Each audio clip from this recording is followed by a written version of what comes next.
Bismillahirrahmanirrahim. Assalamualaikum warahmatullahi wabarakatuh. Halo para siswaku sekalian, apa kabarnya saat ini? Semoga para siswaku sekalian senantiasa dalam kabar yang luar biasa. Karena para siswaku sekalian adalah generasi masa depan Indonesia. Ya, berjumpa kembali dengan Bapak Bakri dalam pelajaran IPS secara daring. Kesempatan kali ini kita akan melanjutkan pembahasan IPS kita pada bab 2. Bab 2 yaitu membahas tentang perubahan sosial budaya dan globalisasi.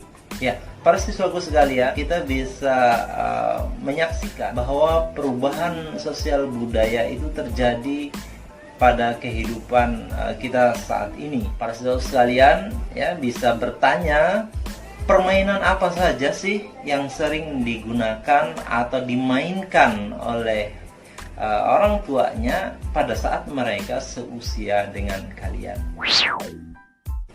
Tentunya para siswaku sekalian bertanya-tanya ya, apa yang menyebabkan sehingga terjadinya perubahan sosial dan budaya? Yang pertama itu adalah faktor internal. Faktor internal itu adalah yang berasal dari dalam diri masyarakat tersebut. Misalnya adalah yang pertama itu penemuan baru atau inovasi. Ya, sebagaimana lumrah kita ketahui dalam sebuah masyarakat akan senantiasa ada inovasi baru atau penemuan-penemuan baru. Bertambah dan berkurangnya jumlah penduduk, pemberontakan, terjadinya konflik, ini adalah beberapa faktor internal yang menyebabkan terjadinya perubahan sosial budaya. Yang berikutnya adalah faktor eksternal. Faktor eksternal itu adalah faktor yang berasal dari luar ya masyarakat.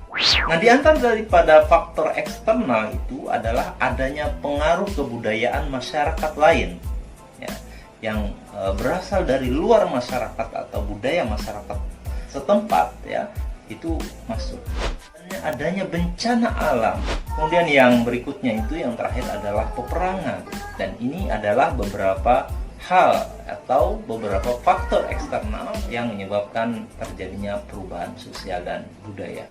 Meskipun ya para siswaku sekalian ya, setiap masyarakat itu lumrah akan terjadinya perubahan sosial budaya, tetapi juga ada faktor-faktor yang bisa menghambat ya laju daripada perubahan sosial budaya dalam suatu masyarakat. Misalnya di antara faktor penghambat perubahan sosial budaya itu adalah ya adat atau kebiasaan yang telah mengakar di tengah-tengah masyarakat, sehingga ini sulit untuk terjadinya laju perubahan sosial budaya. Kemudian yang berikutnya adalah kurangnya komunikasi dengan masyarakat lain.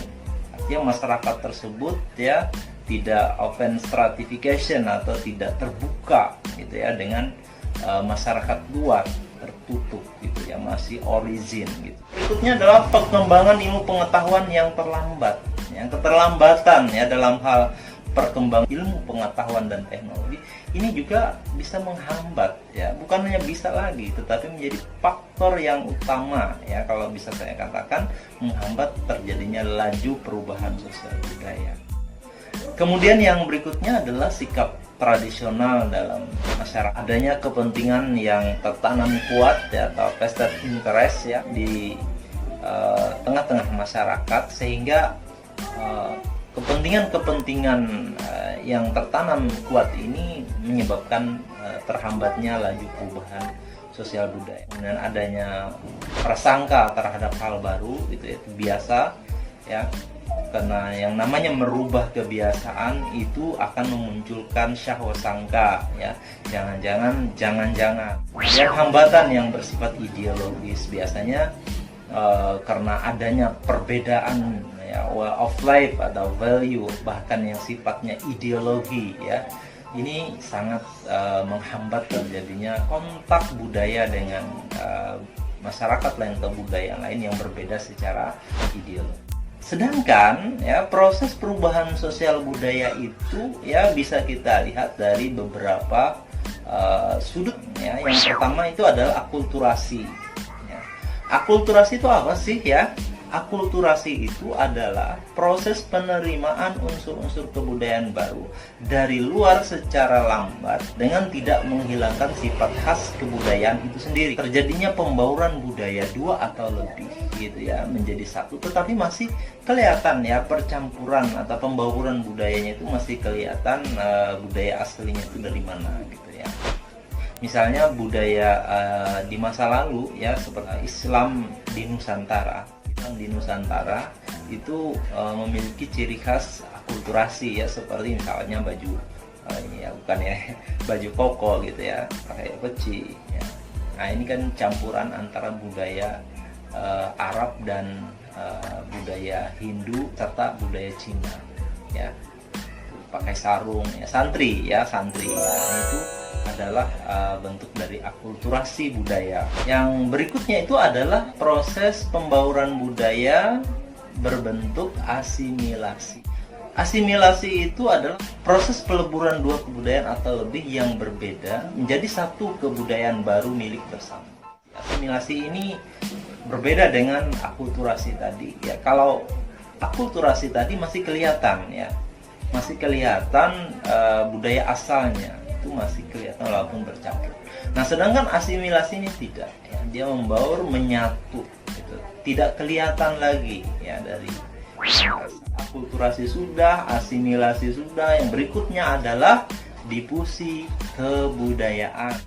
Difusi kebudayaan adalah proses terjadinya penyebaran unsur kebudayaan seperti gagasan, ya, keyakinan, terus kemudian hasil kebudayaan, ideologi dari individu ke individu lain, dan dari masyarakat ke masyarakat. Selanjutnya kita akan membahas tentang bagaimana bentuk perubahan sosial budaya.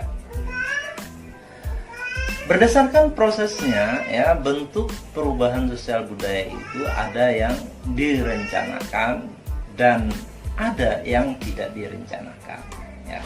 Perubahan sosial yang direncanakan itu adalah ya dilakukan oleh pihak-pihak yang menghendaki adanya perubahan sosial ya. Ini sering disebut dengan agent of change ya, atau agen perubahan.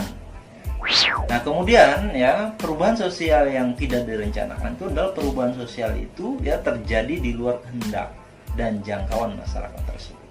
Nah, perubahan ini cenderung menimbulkan dampak negatif dalam masyarakat karena sering merugikan masyarakat.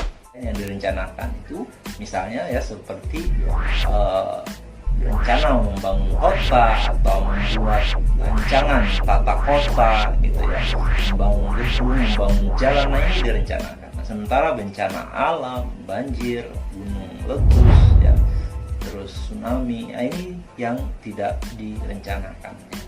Adapun perubahan sosial yang berdasarkan waktunya, itu ada yang cepat dan ada yang lambat. Nah, perubahan sosial yang cepat yaitu disebut dengan revolusi ya, seperti ya perubahan yang berlangsung secara cepat pada sendi-sendi dasar pokok kehidupan masyarakat. Contohnya itu adalah perubahan revolusi itu ya seperti misalnya revolusi industri yang terjadi ya di Inggris pada abad ke-18. Kemudian hari ini kita mengalami percepatan perubahan juga, ada yang disebut dengan revolusi industri 4.0.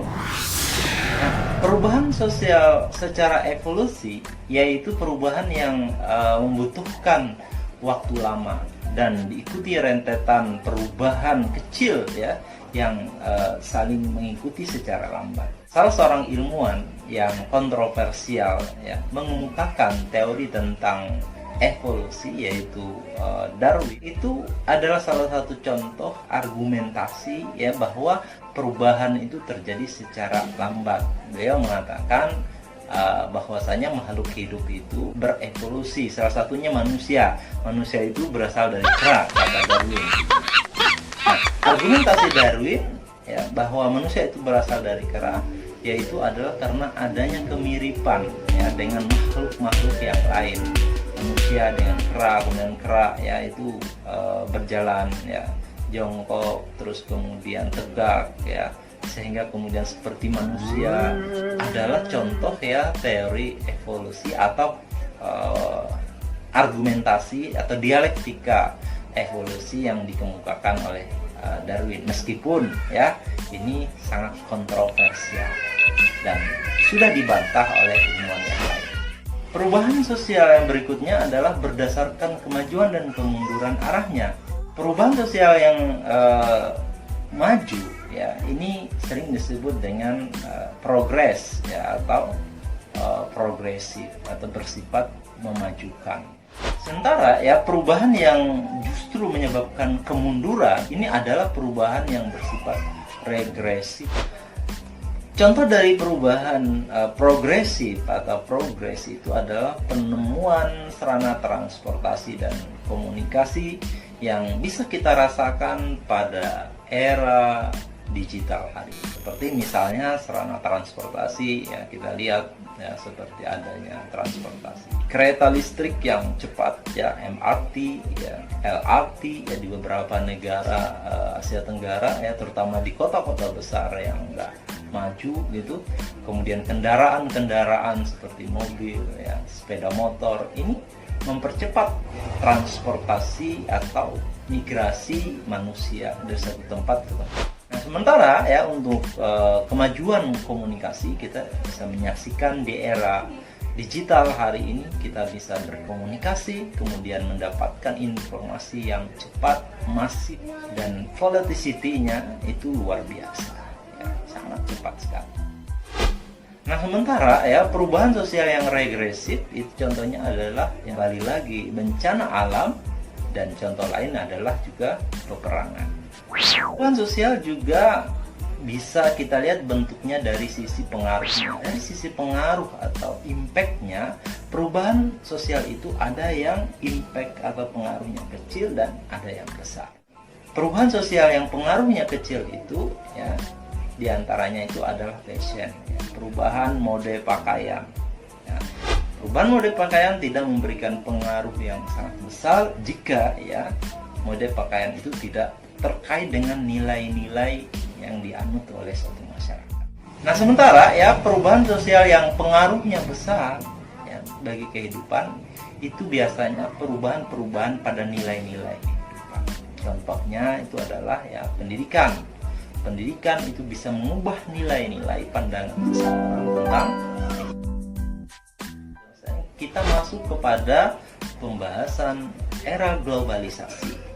Globalisasi berasal dari istilah globe yang berarti bumi dan isation yang berarti proses. Globalisasi menjadikan ya seluruh negara di dunia itu saling terkait ya, sehingga terwujud tatanan kehidupan baru dengan meleburkan batas geografis, batas ekonomi, sosial, dan budaya. Sehingga tidak jarang ya globalisasi ini juga diistilahkan dengan istilah kampung dunia, karena ya, dunia serasa satu kampung walaupun berbeda geografis, di sini siang, di sana malam, di sini malam, di sana siang, tetapi di saat yang sama orang bisa berkomunikasi ya, bisa mendapatkan informasi seperti seolah-olah kampung dunia. Dengan perkembangan zaman ya, proses globalisasi itu makin cepat dan meluas, mempengaruhi berbagai bidang kehidupan. Seperti pada zaman pra-modern, dagangan internasional kala itu melalui jalur sutra. Ini adalah bentuk daripada proses globalisasi pra-modern. Kemudian pada modern awal ya, ketika memasuki proses revolusi industri yang pertama ya, atau 1.0, itu adalah melalui jalur penjelajahan samudera ya. Salah satu contohnya itu adalah terjadinya proses kolonialisasi ya di tengah-tengah kehidupan masyarakat Indonesia. Nah, kemudian pada saat zaman modern hari, kita bisa melihat proses globalisasi itu melalui jalur perkembangan teknologi dan kerjasama antar negara. Bentuk-bentuk globalisasi ini bisa kita lihat dalam berbagai bidang kehidupan masyarakat, seperti bidang ekonomi, bidang komunikasi, bidang iptek, bidang budaya, ya, bidang politik, dan juga transportasi. Dari berbagai bidang yang sudah kita jelaskan tadi, setidaknya kita bisa menarik satu kesimpulan terkait dengan dampak globalisasi. Nah, berbicara tentang dampak para siswa sekalian, ya, ada yang positif dan ada yang negatif. Dampak positif globalisasi terhadap perubahan sosial budaya bangsa Indonesia diantaranya, ya, pertama itu adalah adanya efisiensi dan efektivitas dalam kehidupan masyarakat. Jadi efisien, efektif, ya, segalanya menjadi mudah, itulah, ya. Nah, kemudian terjadinya perkembangan ilmu pengetahuan dan teknologi. Ya, iptek itu jelas berkembang. Komunikasi makin cepat dan mudah, modernisasi, ya, terjadi pertukaran budaya, perekonomian negara meningkat, terus integrasi sosial, peningkatan kesejahteraan, ya, budaya lokal makin dikenal oleh dunia, ya. Kemudian terjadinya peningkatan etos kerja masyarakat, kan, terjadi pertukaran skill atau keahlian, adalah dampak positif dari, ya, terjadinya globalisasi. Globalisasi juga menyisakan dampak negatif yang banyak. Di antaranya itu, ya, munculnya kesenjangan sosial di tengah-tengah masyarakat, antara masyarakat yang siap dengan masyarakat yang tidak siap. Nah, kemudian yang berikutnya ada westernisasi. Ya, westernisasi akan memunculkan, ya, dominasi budaya dari budaya barat, ya, atau yang sering diistilahkan dengan westoksifikasi atau proses peracunan budaya oleh budaya barat. Tentunya budaya yang negatifnya, ya. Nah, kemudian adanya demoralisasi, kita bisa melihat, ya, moral masyarakat mengalami degradasi atau penyusutan, ya, penyusutan moral atau defisit moral.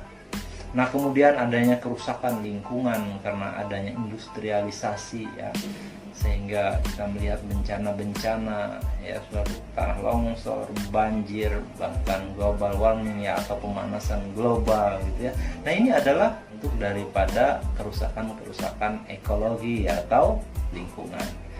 Terus kemudian adanya ketimpangan budaya, cultural lag, ya, dan terus kemudian kriminalitas, ya, goncangan kebudayaan, culture shock, ya, yaitu, ya, ketidaksiapan masyarakat ini terhadap globalisasi, yang mana globalisasi ini memiliki muatan ilmu pengetahuan dan teknologi serta arus informasi yang berasal dari budaya barat.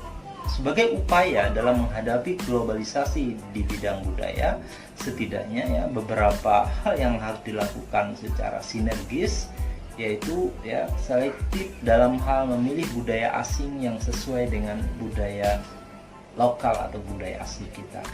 Kemudian kita harus senantiasa mempromosikan budaya asli ke kancah internasional, menggunakan produk-produk lokal, ya, artinya kita harus meningkatkan produktivitas masyarakat dan juga daya saing sumber daya manusia masyarakat.